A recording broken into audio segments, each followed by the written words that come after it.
Welcome to the Why Did I Get Cancer podcast. I'm Deborah Herlax-Enos, a small-town girl turned TV nutritionist and healthy living expert. I design health programs for the average guy or gal, including those average guys named Metallica. On September 1st, 2020, I was diagnosed with breast cancer. I asked every oncologist the same question, why did I get cancer? But none of my doctors had good answers for me. I wanted answers, and that's why I started this podcast. I want to help you to lower your cancer risk and provide self-care tips for those in the battle. I'm getting answers, and I want to share them with you. What did I take away from today's episode? Something so interesting that I've actually never considered. Dr. Keesha was talking about that there are 4 corners to the puzzle when it comes to having chronic disease like cancer or autoimmune disorder. And she was saying that there's genetics, that's one piece, gut health, toxic load, and the 4th piece is trauma. And that trauma corner puzzle piece greatly impacts the rest of the puzzle. Dr. Keesha was also saying that many of her patients are willing to take supplements or even change their diet or start exercising to impact their health, but not that many people are willing to take a look at trauma. But listen to today's episode and get all of Dr. Keesha's tips on how to recognize and process trauma. Well, welcome to Why Did I Get Cancer, Dr. Keesha. We're also neighbors. So cool. I've heard her on the radio. I've always wanted to talk to you, and now I get my wish. So welcome to Why Did I Get Cancer?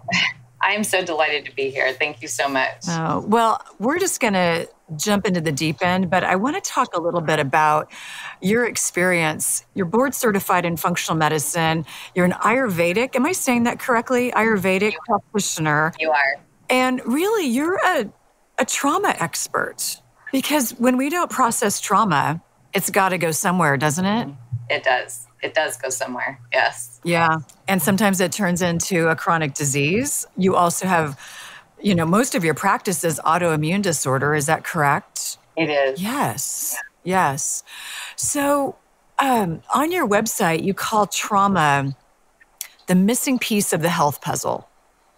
Can you explain what that means? Yeah. When people, my patients come from all over the place, and oftentimes it's because they've been to doctor after doctor after doctor, seen a lot of nutritionists, done a lot of work with physical therapy and, just different medical team people.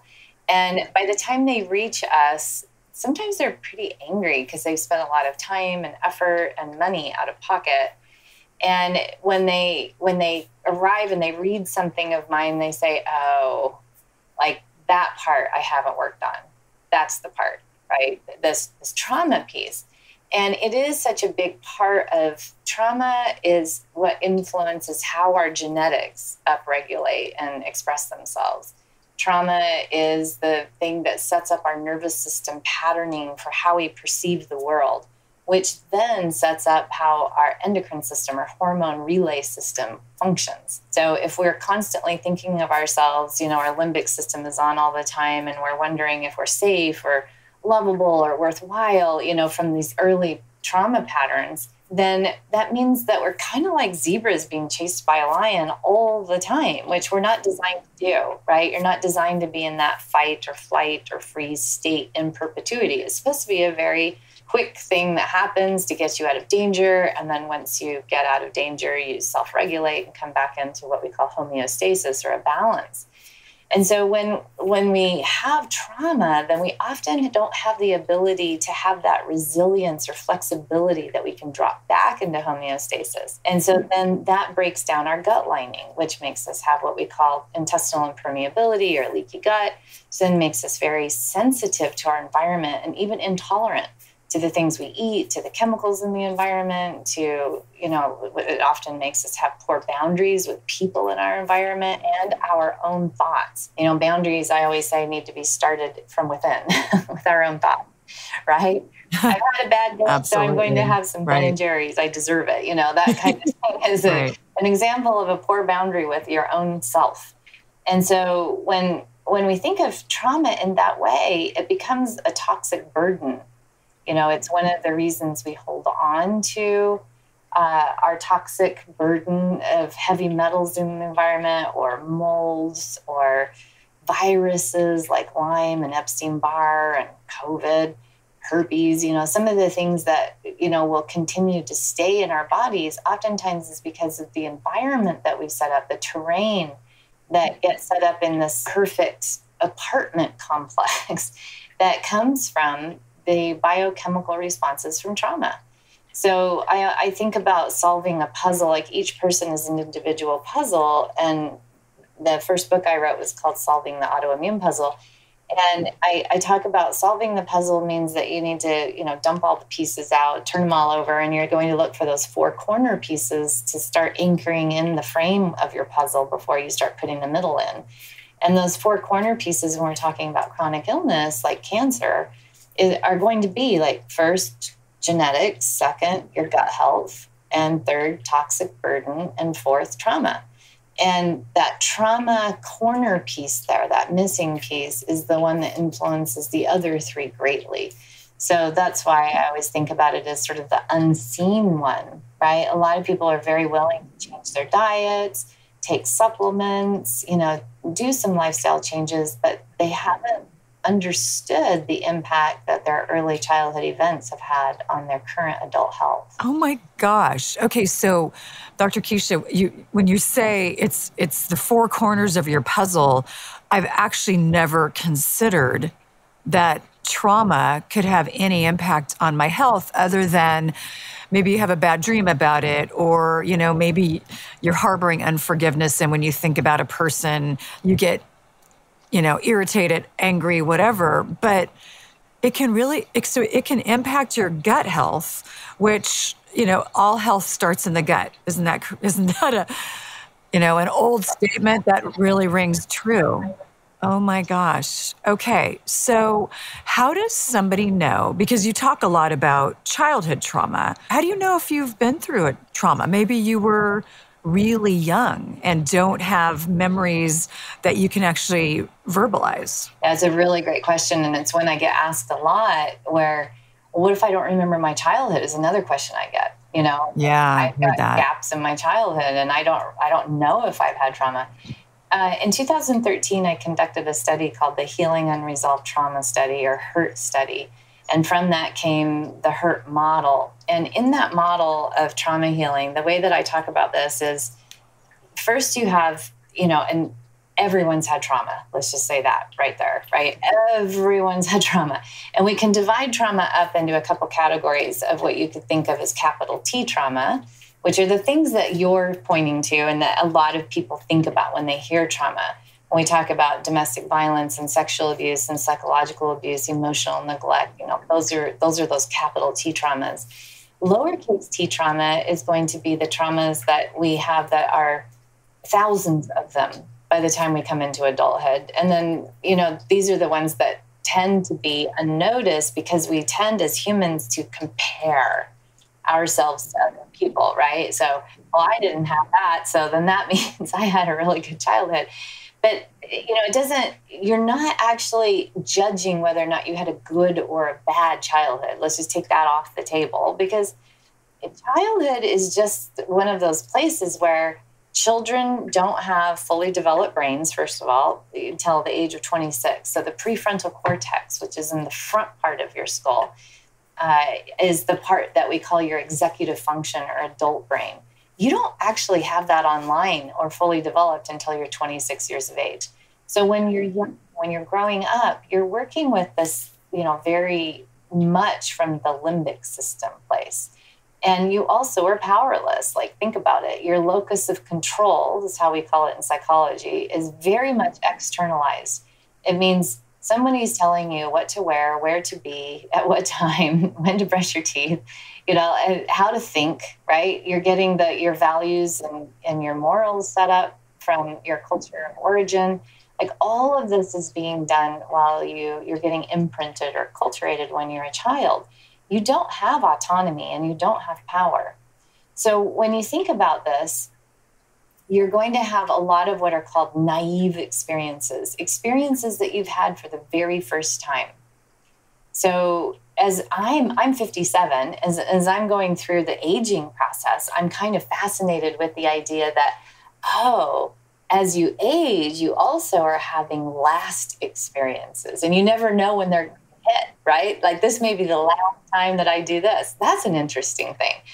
It is, because I'm also 57, and you're right. There are times I think, wow, is this the last time I'm going to, whatever, jump out of an airplane, which I never have, and I never will. But well, think about it from the other side, where you're a child and you're having all of the firsts, right? And so okay. all of these first experiences, and some of them are great and some of them are not so great.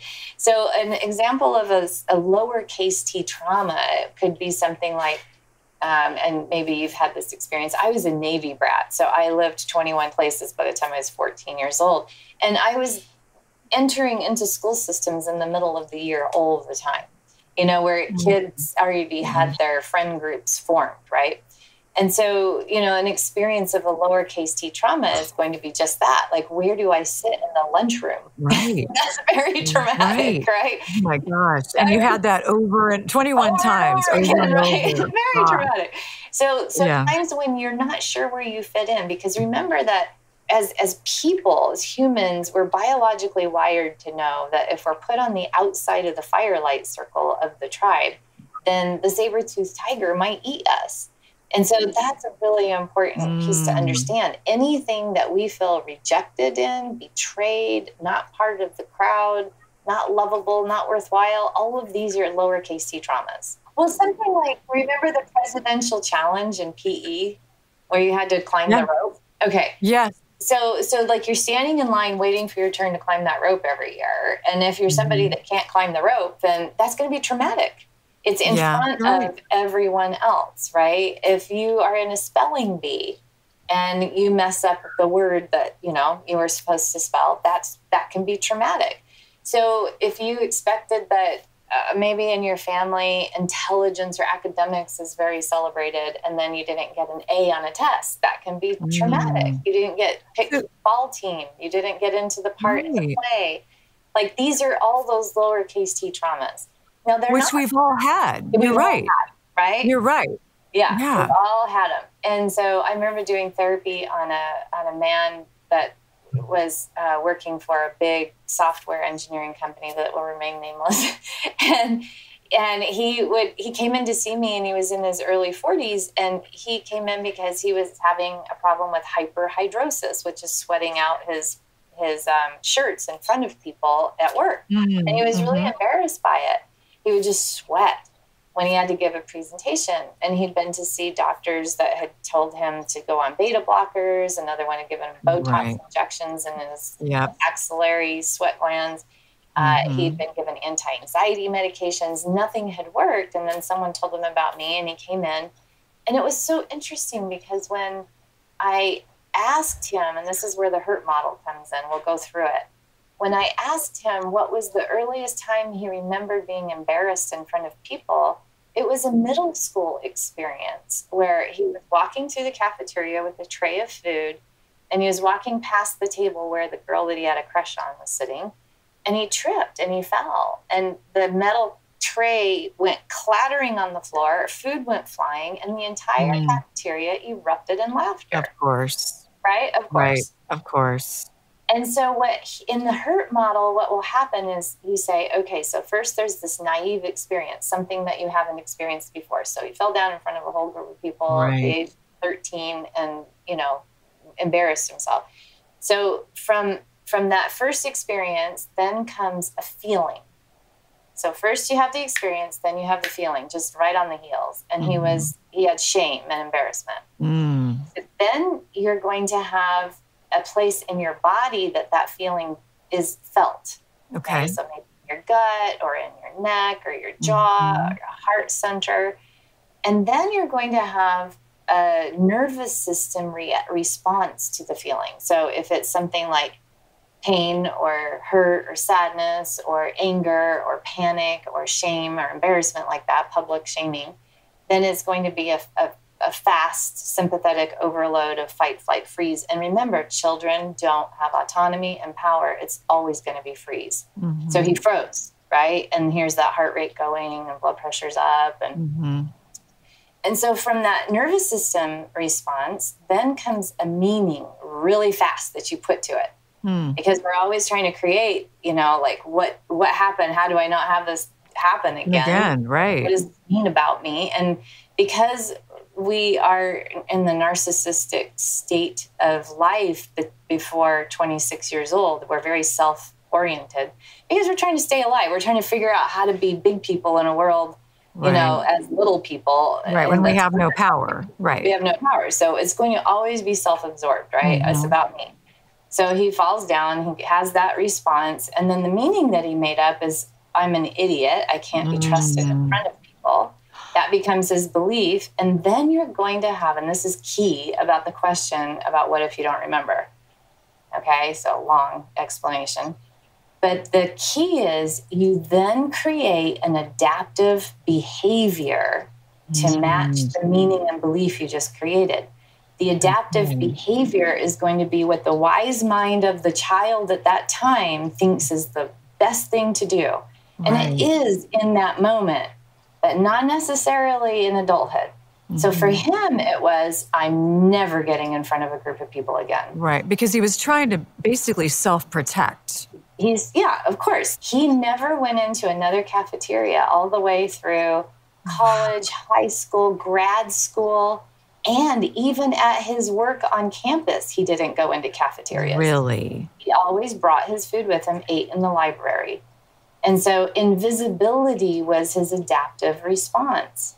Now in his work in his 40s, he's being asked to get up in front of his peers, present his work, and he cannot because his behavior that was adaptive to his belief that I need to remain invisible to stay safe was getting impinged on. So what we did was we healed that little 13-year-old's rupture right there, changed his belief, created a new adaptive behavior instead of going into maladaptive response, which is what you do if you keep looping on that same track that you created in your childhood. Right. So now in adulthood, you get an opportunity to do this process called self-confrontation, where you ask, is this actually a good thing still for me to do, right? And you get to reframe and you get to heal that and become securely attached to your inner child. So then he didn't sweat in front of groups of people anymore, right? And so if you don't know your trauma from your childhood, it's okay. You can reverse engineer it from the behaviors you have in adulthood that might not be working for you. So you can just kind of do an inventory of, okay, I get stressed out when I don't know, get in front of people, drive over a bridge, whatever it is. And then you can try to unpack that. Right. So and oftentimes you have to borrow a brain to do that because the same mind that creates the problem can't solve the same problem. That absolutely makes sense. Yeah. Are there people who can, I hate to use this word, but I can't think of another one, who can just handle more trauma without having it manifest in their daily life or in their health? There's a thing called resilience. And so, and we call them vulnerability factors. And so if somebody comes out of childhood securely attached to their parents, having not had big capital T traumas, and having a foundation where a lot of this nervous system patterning was put together in a nice, healthy way, then they are going to be more resilient in adulthood. Okay. Yeah. So it's almost like they were given the tools through their family of origin, where... If they have a family of origin that is skillful, and that's the thing that I usually will use, that word I think is really important, skillful, right? It's not that your family is stupid, it's that maybe they didn't learn these skills, right? Skillful means. And so one of the things that I teach people is that, when you come out of high school and you leave home, it's not like you have a turkey timer and that says you're cooked, you're done, all learning is finished. You're actually just beginning, and a lot of the things that you didn't pick up in your childhood maybe weren't taught because also it wasn't culturally given. Right? Our parents had a much different culture than we do today, where all this is talked about. There are podcasts, there are books. I mean, what's the most prolific genre that's sold in bookstores today is self-help. That makes sense. It makes sense. Well, I love that. I do love that. And I've been in the health field for 30 years, and I've never seen such an emphasis on people wanting to be well. And I love seeing that. But I think that this trauma piece, I mean, again, I've been in the health field for a long time. I've never thought that trauma could impact my cancer risk. But it really can it? Yeah. And unresolved trauma can impact autoimmune disease, cancer risk, even your career. Your relationships, your finances, everything. Your happiness, your mood. Yeah. What is on the other side for people when they deal with this? Well, this is interesting because, one of the biggest studies that's ever been done, it's over 3,000 member cohort that were Kaiser Permanente enrollees. They were studied between 1995 and 1997 in a study called the Adverse Childhood Experiences Study, or ACEs study. And it was conducted by the Centers for Disease Control and Kaiser. And how it came to be was that there was this weight loss clinic that Kaiser had, and their program was really good and people were losing weight, except there was this percentage of people that were dropping out before they got to their goal. Even though they were successful, they weren't finishing. And luckily, the head of the department was curious and started calling people in and asking why, and was finding that most of them had been sexually abused in childhood. So sexual abuse, we know, will often lead to obesity. And there's been a lot of conjecture around that. Well, is it because, I'll feel safe if I have more weight on me and I won't be attractive to other people? Like sometimes that gets put in there. But the ACEs study, the findings were, there were 10 questions that were asked. By the time you were 18 years old, did you experience this thing? And if you said yes, that's an ACE score of 1. If you said yes to the next one, that's 2. So there were things like the capital T traumas: sexual abuse, emotional neglect. Did you have a parent that was addicted to a substance, or mentally ill, or incarcerated, or dead? These are all like what we call capital T traumas, or ACEs. I have an ACE score of 2. The outcomes of that study were, and the one that was the most compelling to me, is that there's less likelihood that you will engage in consistent self-care. Now that's interesting. We'll put a pin in that for a second. And then there were a whole host of other outcomes from it. Like the higher your ACEs score, the more likely you are to have cancer, to have autoimmune, that it will affect your genetic expression. It'll create relationship issues, sexual problems, like habits that are things like addictions. Like so much of this was interwoven with how high your ACEs score was. Now, when you ask what's on the other side of that, when I wrote Solving the Autoimmune Puzzle, I put the ACEs quiz in there. And I said, so now you know your score. Does that mean that these outcomes are set in stone? The answer is no, of course not. Once you have that understanding, then you can set about repairing it. I never taught or write about anything that you can't change. Well, you're screwed. You've got an ACEs score of 6, right? That does not mean that that's the end of where the train goes. The train stopped at one station and you can keep moving.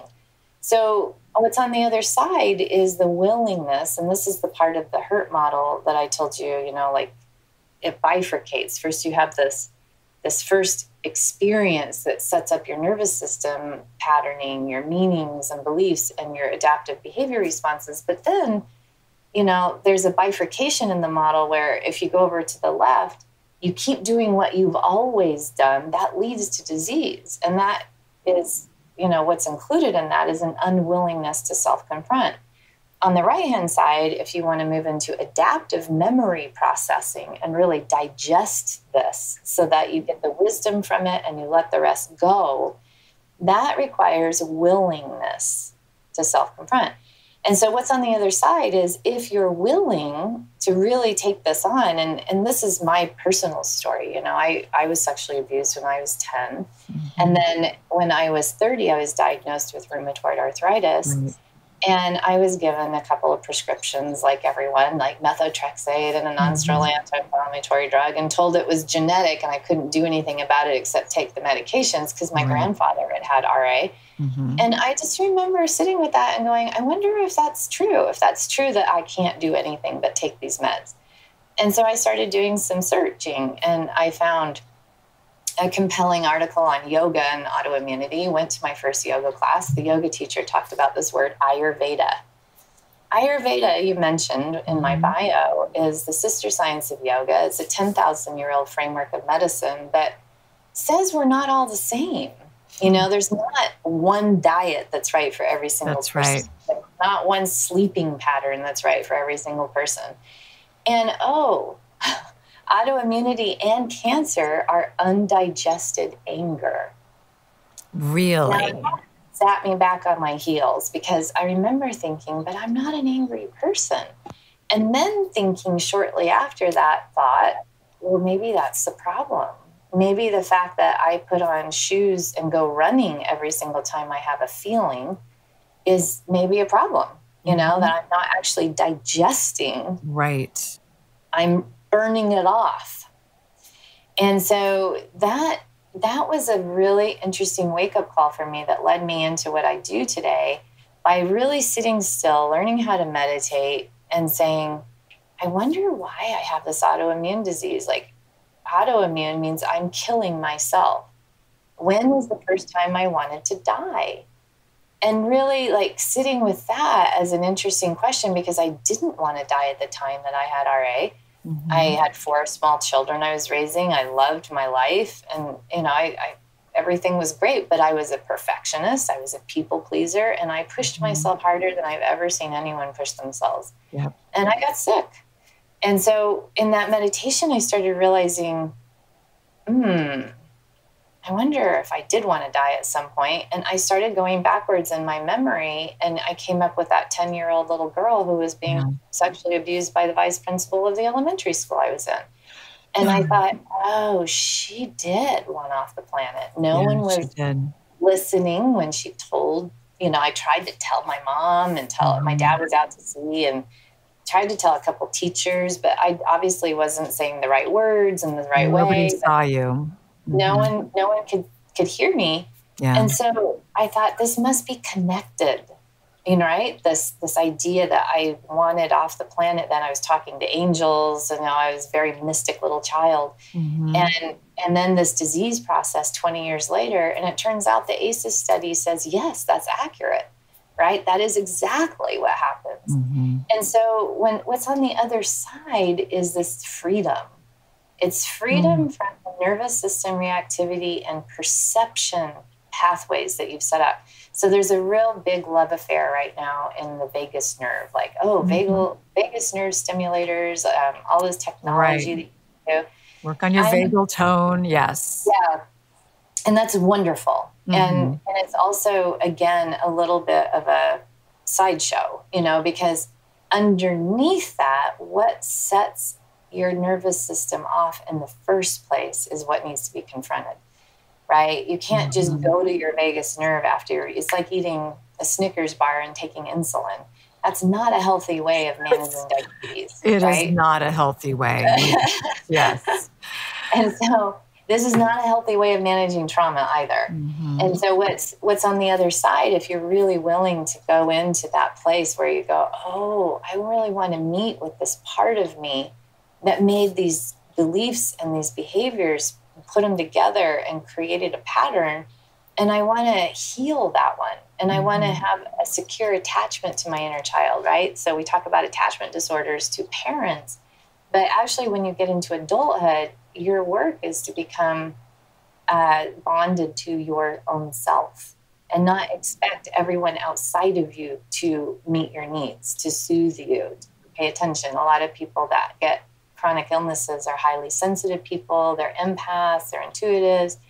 And a lot of the blogs and podcasts these days are centered on, oh, you attract narcissists into your life and you need to have good boundaries with them and get out of those toxic relationships. And yes, that's true. But we're now dealing again with a lack of self-confrontation of saying, oh, So what is the pattern that I need to heal to not be a highly sensitive person? So I can still keep my intuitive abilities, but I don't have to be so intolerant and have such porous boundaries to my environment and pick up these weird, relationship bonds that I've been attracting to myself. And so there's a lot of healing that at the end of the day, when you say what's on the other side, it's liberation, it's freedom. It's freedom from these early bonds that we create inside of ourselves as a really skillful way of surviving that now need to be grown past, expanded, right? And mature, I guess, right. Exactly. And I think about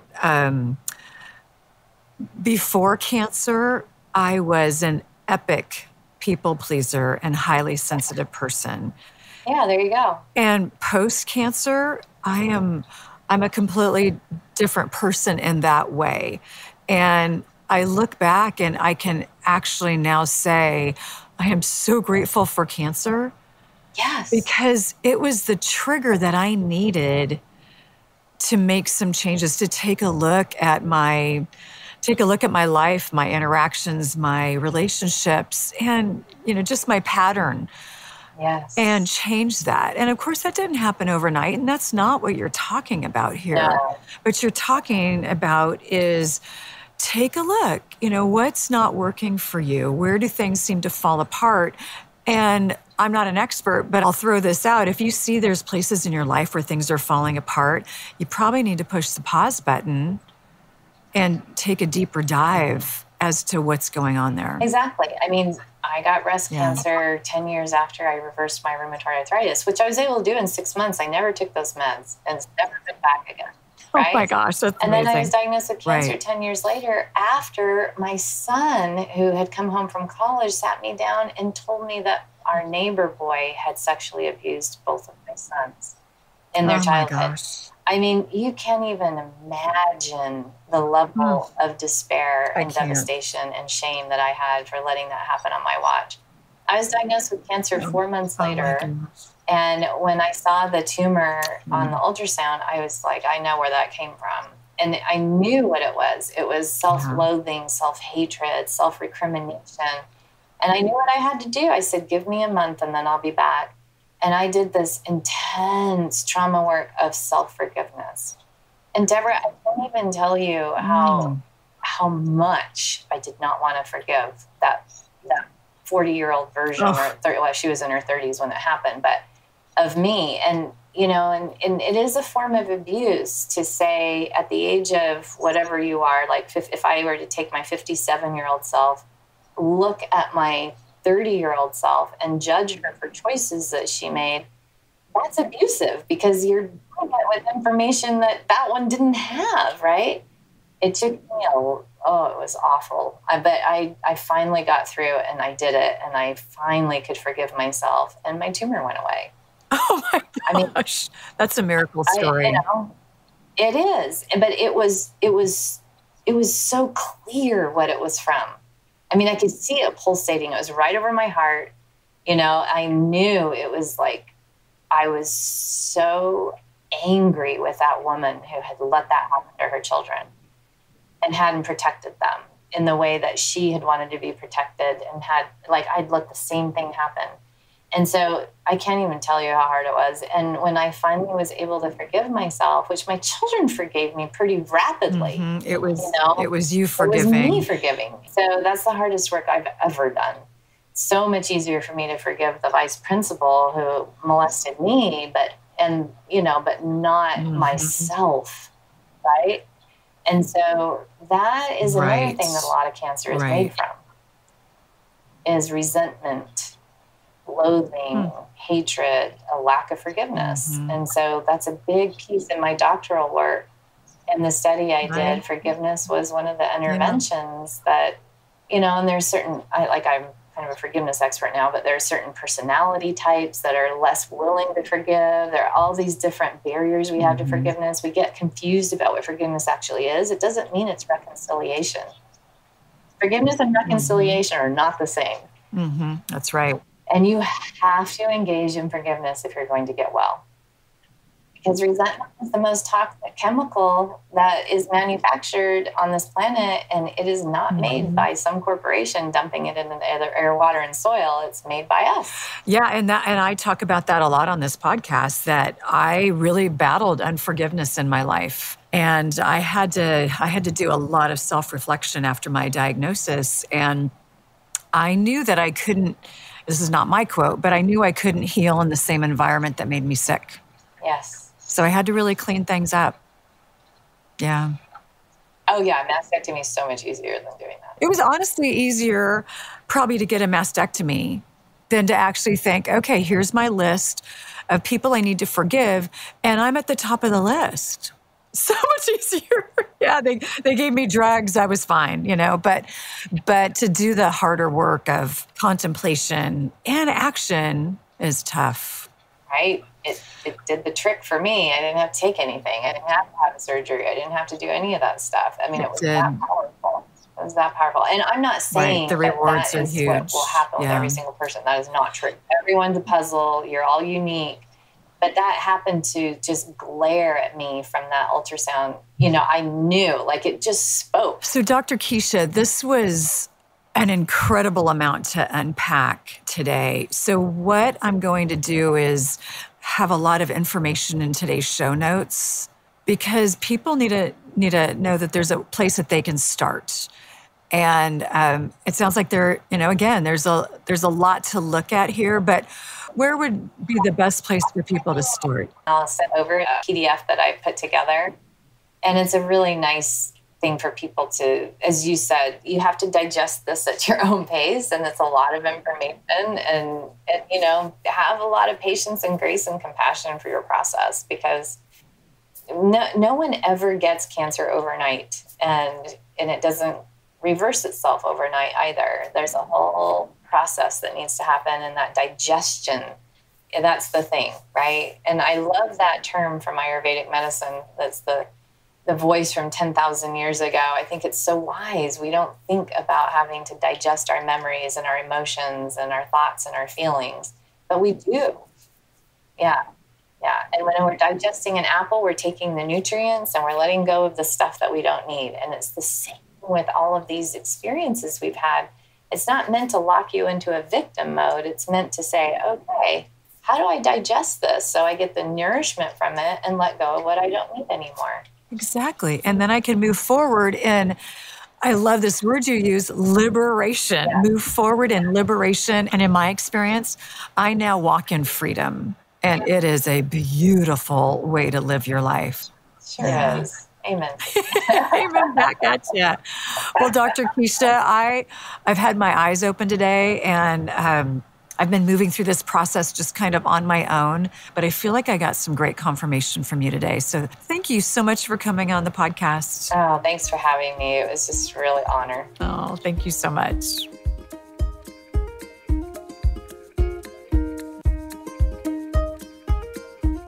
I love my cell phone. I love my AirPods, I admit it. But what I don't love is the radiation and electromagnetic frequencies that are coming out of both of those things. So all of a sudden, I got this ad on Instagram about this product called WaveBlock. Honestly, it seemed too good to be true. So I called the owner. His name is Ben, and we had an amazing conversation about this product he created, basically to protect his kids from EMFs that were coming out of cell phones and headphones and you name it. He explained the whole process to me, how he took it to Europe to get it tested, and how it really can block the EMFs that are coming out of our devices. So I've got a great coupon code for all of our listeners today. Go to the WaveBlock website. It's in today's show notes. Use the code ENOS20, and you can get 20% off of his products. Two of the products that I'm currently using are his wraparound WaveBlock for my AirPods, and then I also just got a new cell phone, and he has a sticker that can go on the back of the cell phone that is also going to help to knock down the EMFs. It just gives me a little bit more comfort, I think, with using these items. Go to today's show notes to get your 20% off coupon for WaveBlock.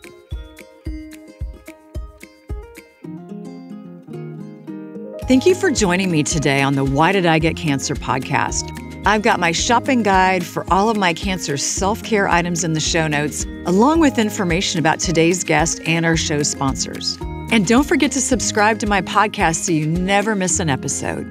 Keep in mind, I'm not a doctor. I'm just a gal that got diagnosed with cancer and wanted answers. If you need medical advice, please be sure to consult with a medical professional. And thank you for listening.